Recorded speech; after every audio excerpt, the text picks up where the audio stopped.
Hello guys, welcome to my at cook channel. আজকে আমরা নিয়ে চলে এসেছি কলমি শাক রান্না রেসিপি। কলমি শাক যদি এভাবে বড়ি দিয়ে ভাজি করে নেওয়া যায় তাহলে কিন্তু মন্দ হয় না। এই রেসিপিটা একবার বাড়িতে বানিয়ে দেখলে বারবার খাওয়ার মন যাবে। তা আজকের আমার এই রেসিপিটা দেখে নিন।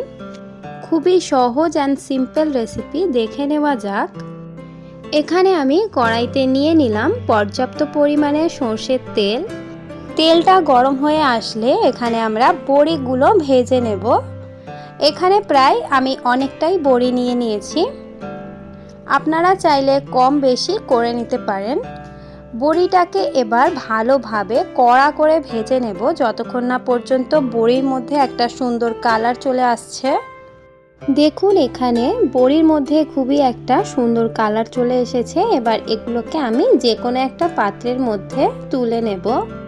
এখানে আমি যে কোনো পাত্রের মধ্যে তুলে নিয়েছি।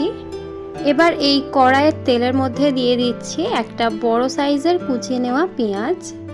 পেঁয়াজটাকে এবার নাড়াচাড়া করে 50% লাল ব্রাউন করে নেব।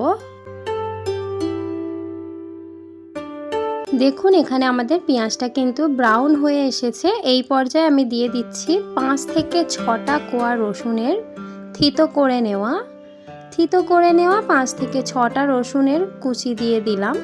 এবার ভালোভাবে নাড়াচাড়া করে যতক্ষণ না পর্যন্ত রসুনের একটা সুগন্ধ বেরোচ্ছে ততক্ষণ নাড়াচাড়া করে একটু ভেজে নেব। ভেজে নেওয়ার সঙ্গে সঙ্গেই এখানে আমি ঝালের জন্য দিয়ে দিলাম 2টো শুকনো লঙ্কাকে কেটে। আপনারা ঝাল যদি বেশি খেতে পছন্দ করেন বেশিও লঙ্কা দিতে পারেন। এবার ভালোভাবে নাড়াচাড়া করে সুগন্ধ বেরোবার অপেক্ষা করব। দেখুন এখানে নাড়াচাড়া করতে করতে সুগন্ধ বেরিয়ে এসেছে এবং ব্রাউনও হয়ে এসেছে। এই পর্যায়ে দিয়ে দিচ্ছি স্বাদ পরিমাণে নুন, দিয়ে দিচ্ছি হাফ চা চামচ জিরে গুঁড়ো। এই দুটি মশলা দেওয়া হয়ে গেলে ভালোভাবে নাড়াচাড়া করে আবারও মশলাটাকে মাখিয়ে নেব পেঁয়াজের সঙ্গে।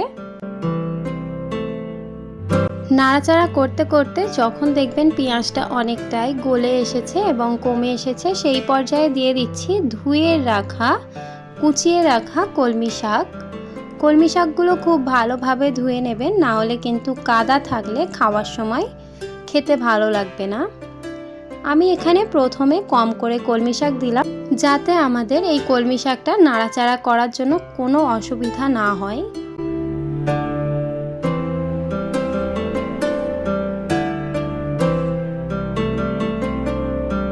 কম করে কলমি শাক দিয়ে দেওয়ার পর নাড়াচাড়া করলে কিন্তু কলমি শাকটা নরম হয়ে যায় এবং কম মনে হয়। তারপর আবারও সব কলমি শাকগুলো দিয়ে নাড়াচাড়া করে নেব।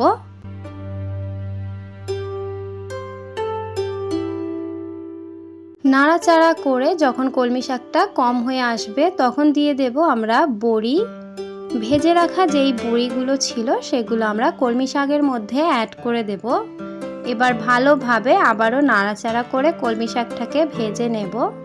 যেহেতু বড়ি দিয়ে কলমি শাকটা ভাজা হচ্ছে তাই এর মধ্যে কোনো রকম জল অ্যাড হবে না।